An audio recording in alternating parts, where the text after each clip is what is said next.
ഇനി ശബരിമലയിലേക്ക്. ശബരിമല സന്നിധാനത്തെ തിരക്ക് തുടരുകയാണ്. ഇന്നലെ 76,000-ത്തിലധികം തീർത്ഥാടകരാണ് ദർശനം നടത്തിയത്. മണ്ഡലപൂജയ്ക്കുള്ള ഒരുക്കങ്ങളൊക്കെ ആയി വരുന്നു. അവിടെ മണ്ഡലപൂജയ്ക്ക് മുന്നോടിയായി ആറന്മുള പാർത്ഥസാരഥി ക്ഷേത്രത്തിൽ നിന്ന് തങ്കയങ്കി ഘോഷയാത്ര നാളെ പുറപ്പെടും. 26-നാണ് തങ്കയങ്കി ചാർത്തിയുള്ള ദീപാരാധന. 27-ന് മണ്ഡലപൂജ നടക്കും. ശ്രീജിത്ത് വിവരങ്ങളുമായി. ശ്രീജിത്ത്, മണ്ഡലപൂജയുടെ ഒരു അന്തരീക്ഷത്തിലേക്കും അതിൻ്റെ ഒരു മൂഡിലേക്കും ഒക്കെ പതുക്കെ സന്നിധാനം മാറുകയാണെന്ന് തോന്നുന്നു. ഒരുക്കങ്ങളൊക്കെ എത്രയായി? തിരക്ക് അതുപോലെ തന്നെ ഉണ്ട്. അപ്പോൾ സ്വാഭാവികമായി ഇനിയിപ്പോൾ വെക്കേഷൻ തുടങ്ങുകയാണ്. 24-ാം തീയതിയാണ് വെക്കേഷൻ തുടങ്ങുന്നത്. അതോടുകൂടി വലിയ തിരക്കിലേക്ക് തന്നെ സന്നിധാനം പോകും. ശ്രീജ, തീർച്ചയായും തിരക്കുണ്ടാകും. ആ 1-2 ദിവസങ്ങളിലെന്ന് പ്രതീക്ഷിക്കേണ്ടി വരും. പക്ഷേ ഇവിടുത്തെ അവധി ദിവസങ്ങളിൽ ഇന്നലെ പതിവ് പോലെ ഏതാണ്ട് സാധാരണ 1,00,000-ത്തിനടുത്തൊക്കെ ഭക്തരെത്തുമെങ്കിൽ ഇന്നലെ 76,000-ത്തിൽ പരം ഭക്തർ മാത്രമാണ് ശബരിമല സന്നിധാനത്ത് ദർശനം നടത്തിയത് എന്നുള്ളതാണ്. ഈ 24-ന് അവധി തുടങ്ങുമ്പോൾ ഉണ്ടാകുന്ന ഒരു ആകെ 25-26 ദിവസങ്ങൾ മാത്രമാണ് പിന്നെ ഫലത്തിൽ ഉണ്ടാകുക. പക്ഷേ ആ ദിവസങ്ങളിൽ നിയന്ത്രണമുള്ള ദിവസങ്ങൾ കൂടിയായിരിക്കും. ഏതാണ്ട് ഹൈക്കോടതിയുടെയൊക്കെ ഒരു അഭിപ്രായം കൂടി കേട്ട ശേഷമായിരിക്കും ഒരു പക്ഷേ 30,000, 40,000 എന്നൊക്കെ നിജപ്പെടുത്താനുള്ള സാധ്യതയുണ്ട് എന്നാണ് നമുക്ക് മനസ്സിലാക്കാൻ സാധിക്കുന്നത്. എന്തായാലും എല്ലാ ഒരുക്കങ്ങളും പൂർത്തിയായി.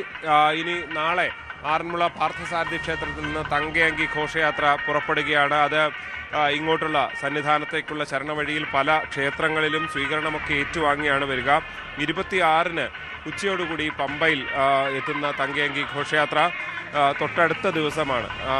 അതായത് 26-ന് വൈകുന്നേരം ഇവിടേക്ക് എത്തിച്ചേരും. ദീപാരാധനയ്ക്ക് തൊട്ടു മുൻപ് എത്തിച്ചേരും. സാധാരണ തിരുവാഭരണ ഘോഷയാത്രയൊക്കെ എത്തുന്നത് പോലെ തങ്കയങ്കി ഘോഷയാത്രയ്ക്കും വലിയ സ്വീകരണം സന്നിധാനത്ത് ഒരുക്കിയിട്ടുണ്ട്.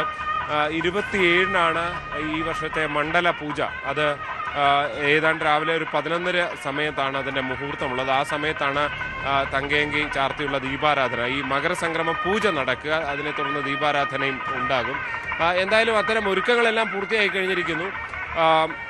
ഇനിയിപ്പോൾ വളരെ കുറച്ച് ദിവസം മാത്രമായി മണ്ഡലപൂജയ്ക്കുള്ള ഒരുക്കങ്ങൾ മണ്ഡലപൂജയ്ക്ക് ഇനി കുറച്ച് ദിവസങ്ങൾ മാത്രമേ ഉള്ളൂ. ഇപ്പോൾ എന്തായാലും ക്ഷേത്രത്തിൽ ഉഷപൂജ നടക്കുകയാണ്. അതിൻ്റെ ഭാഗമായുള്ള ദീപാരാധന ചടങ്ങുകൾ നടക്കുകയാണ്.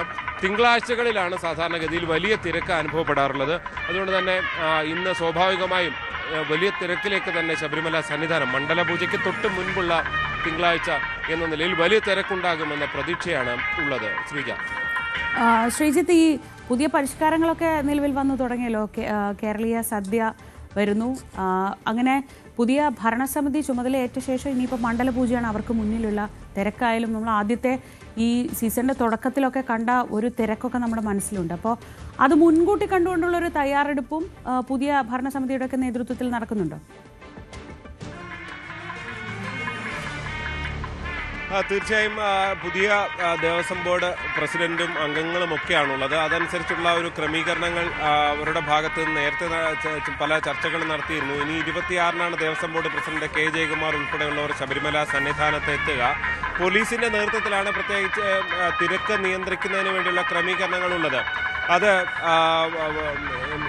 അതിൻ്റെ ഒരുക്കങ്ങളും കഴിഞ്ഞ കുറേ ദിവസങ്ങളായി നടന്നു വരുന്നുണ്ട്. പല ഘട്ടത്തിൽ പലതരത്തിലുള്ള ചർച്ചകൾ നടന്നു. പ്രത്യേക സുരക്ഷ, കൂടുതലായി ഒരുപക്ഷെ പോലീസ് ഉദ്യോഗസ്ഥരെ നിയോഗിക്കാൻ വേണ്ടിയുള്ള ശ്രമങ്ങളുണ്ടാകും.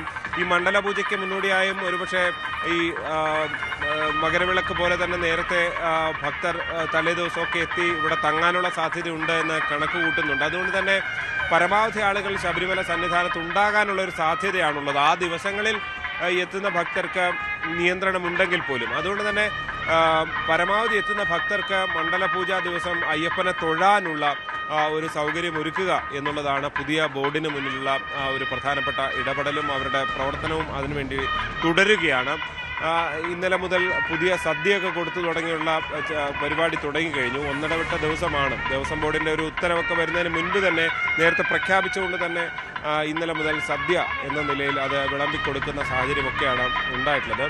എന്തായാലും ഇനിയുള്ള ദിവസങ്ങളിലെ തിരക്ക് കൃത്യമായി നിയന്ത്രിച്ച് മുന്നോട്ട് പോകുക എന്നുള്ളത് ദേവസ്വം ബോർഡിനെ സംബന്ധിച്ചും പോലീസിനെ സംബന്ധിച്ചും വളരെ പ്രധാനപ്പെട്ടതാണ്. ആ നിലയിലുള്ള ക്രമീകരണങ്ങളാണ് സന്നിധാനത്ത് നടക്കുന്നത്. ശ്രീജിത്താണ് വിവരങ്ങൾ നൽകിയത്.